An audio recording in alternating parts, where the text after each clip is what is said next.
নমস্কার বন্ধুরা, সবাই কেমন আছেন? আশা করি খুব ভালো আছেন। আপনাদের আশীর্বাদে আমিও খুব ভালো আছি। কাকুলির আরেকটি নতুন ব্লগে আপনাদের স্বাগত জানাই। আজকে টিফিন দেখাবো। যারা একটু ডায়েটে আছেন তাদের জন্য আজকে এই টিফিনে কি বানাচ্ছি জানেন? আজকে আমিও খাবো। চলুন দেখাই। দই নিয়েছি, 1 কাপের মতন দই নিয়েছি, আর 1 চামচ ওটস দিয়েছি, আর নানা রকমের যে সিডগুলো ভেজে রেখে দিয়েছিলাম আমি খেজুর টেজুর দিয়ে, তাইটা 2 চামচ নিলাম, নিয়ে একটা ব্লেন্ড করে দিলাম। এটাই আজকে আমার খাবার। এটা এতটাই ফাইবারযুক্ত খাবার, হেলদি খাবার, না খেলে বুঝতে পারবেন না।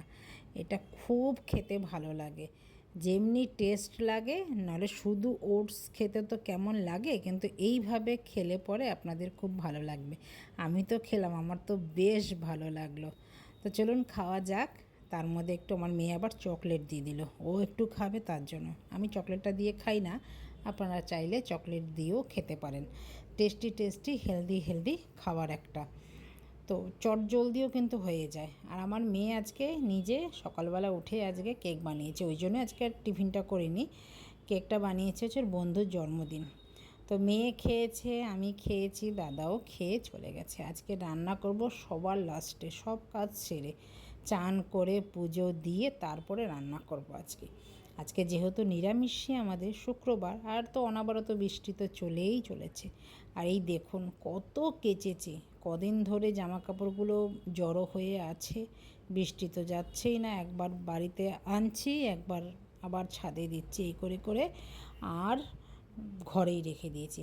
একবার রৌদ্র উঠলে কালকে মিলবো, এখন আর মিলবো না। তো খিদে তো পেয়েছে, চান করে পুজো দিয়ে ঘরটর পরিষ্কারও করে ফেলেছি, সব করে তারপরে এখন ফল ছিল, যে একাদশী করেছি, দ্বাদশী করেছি, সোমবার, পূর্ণিমা সবই ছিল। তো ফল ঘরে ছিল। আর এই যে ওইখানে মা কাঁঠাল দিয়ে দিয়েছে। কাঁঠাল মা আমার জন্য এরকম প্যাক করে রেখে দিয়েছে।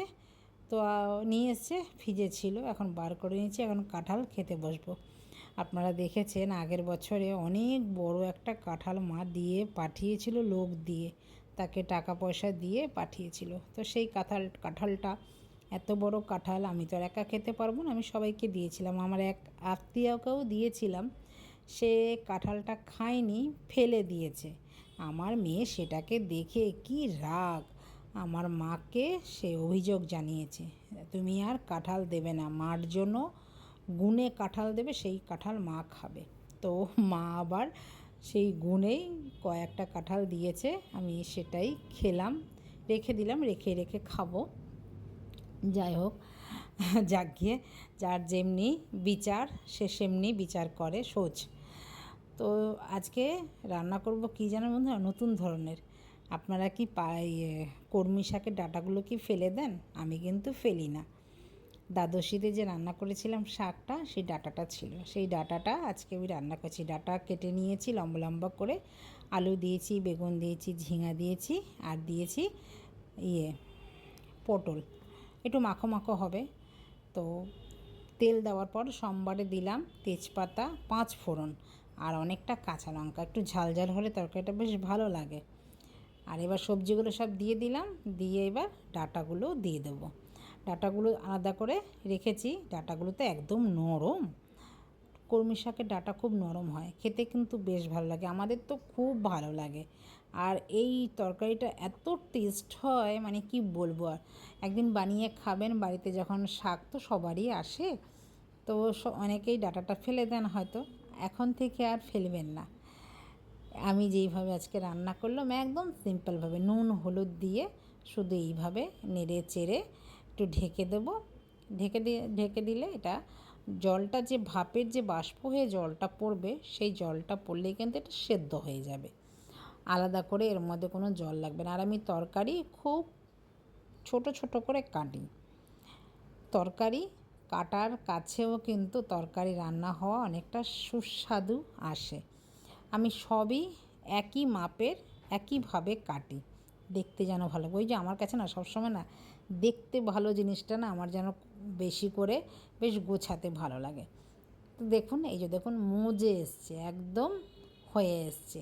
এর মধ্যে আপনারা চাইলে, আপনারা যদি মিষ্টি খান মিষ্টি দিতে পারেন, তাতেও কিন্তু খুব ভালো হবে। কিন্তু যেহেতু আমরা বাঙাল, তো সব তরকারিতে আমরা মিষ্টি খাই না, তো এর মধ্যে আমি মিষ্টি দেবো না, এটা একটু ঝাল ঝাল করলেই বেশি ভালো লাগবে। আর কদিন ধরে তো উপোসের মুখ, তো একটু ঝাল ঝাল খেতেই বেশি ভাল লাগবে। একদম যখন ভাতটা মাখবো কোচ্ছা কোচ্ছা হবে, বেশ হলুদ হলুদ, এটা খেতে অসম্ভব লাগে। এটা রুটি দিয়েও খেতে পারেন, মুড়ি দিয়েও খেতে পারেন, যারা মুড়ি দিয়ে খাবেন। আমি এবার একটুখানি ধনেপাতা দিয়ে দিলাম। ধনেপাতাটা দিতেও পারেন, নাও দিতে পারেন, আমার ঘরে ছিল আমি দিলাম, আরও যেন টেস্টটা, গন্ধটা, সুগন্ধিটা আরও বেশি হবে। একটা সুন্দর একটা গন্ধ ছাড়ছে, ধনেপাতার তো খুবই সুন্দর গন্ধ ছাড়ে, আপনারা তো জানেন। দিলাম তো ভালো লাগবে। যে কোনো তরকারিতে ধনেপাতা দিলে কিন্তু তার টেস্টটা একটু বেশি ভালো হয়, অন্য টাইপের একটা হয়। এর মধ্যে যেহেতু কোনো মশলা আমি দিলাম না, তার জন্য ধনেপাতাটাই দিলাম। আপনারা যদি চাইলে অন্য কিছু মশলা, একদম এর মধ্যে মশলা লাগেও না। তা চলুন, আমার কিন্তু হয়ে গেল অনেকটা তরকারি। কিন্তু যখন কেটেছিলাম ভেবেছিলাম যে তরকারিটা অনেক বেশি হয়ে যাবে, কি করে খাবো। আমার ঘরে তো লোক নেই, আমরা 3জন লোক। আপনাদের দাদা তাও একটু তরকারি খায়, আমার মেয়ে আবার খেতে চায় না, মেয়েকে আবার মেখে দিলে তখন আবার খাবে। তাহলে খেলে পরে তো অত তরকারি তো ওকে দেওয়া যাবে না, ও তো অতটা খেতে পারবে না। দেখলাম না, একদম মানে মজে একটুখানি হয়ে গেছে। তরকারি আমি নামিয়ে নিলাম, আর এবার উচ্ছে দিয়ে ডাল করব। ডাল এখানে পাশের গ্যাসে আমি সেদ্ধ বসিয়ে দিয়েছি, মুগ ডাল, কাঁচা মুগ ডাল দিয়ে তেঁতর ডাল করব। আমরা তো শুক্তোর ডাল বলি, আপনারা তেঁতর ডাল বলেন। দিলাম আদা ফোড়ন আর 5 ফোড়ন, তেজপাতা দিয়ে আমি রাঁধুনি সম্বারে দিলাম। এই রাঁধুনি সম্বারের গন্ধটা আমার হেভি লাগে। শুক্তোতে রাঁধুনি সম্বার দিলে খুব ভালো লাগে খেতে, আমার মাকে দেখেছি দিত, আর খুব সেন্ট উঠতো। আমার ঘরটাও আজকে খুব সুন্দর সেন্ট উঠেছে। আমার ডালও হয়ে গেছে। সব কাজ সেরে এই রান্না করলাম, এখন প্রায় বেজে গেছে 5:30। কেন, যেহেতু ফলটা আমি খেয়ে নিয়েছি, তো আমার সেরকম আর খিদে পায়নি, আর খেলাম না। আর আমি নামানোর সময় একটু ঘি দিয়ে দিলাম। মেয়ে চলে এসছে স্কুল থেকে, মেয়েকে এখন দিয়ে দিয়েছি। মেয়ে আবার একটু করকরা আলু ভাজা খেতে খুব ভালোবাসে, তো আমি করকরা আলু ভাজা, ডাল, উচ্ছে ভাজা দিয়ে দিয়েছি, তরকারি দিয়ে দিয়েছি। আর আমি একটু সাবুর পাঁপড়ও নিয়েছি, আমি এখন সাবুর পাঁপড় খাবো। মেয়েকে খাবার দিয়ে দিয়েছি, এখন তো সন্ধে পুজো দিতে হবে, সন্ধে পুজো দিয়ে দিলাম। তো ভিডিওটা আমি এখানে রাখছি, দেখা হচ্ছে পরের ব্লগে। সবাই ভালো থাকবেন, সুস্থ থাকবেন, নমস্কার, টাটা।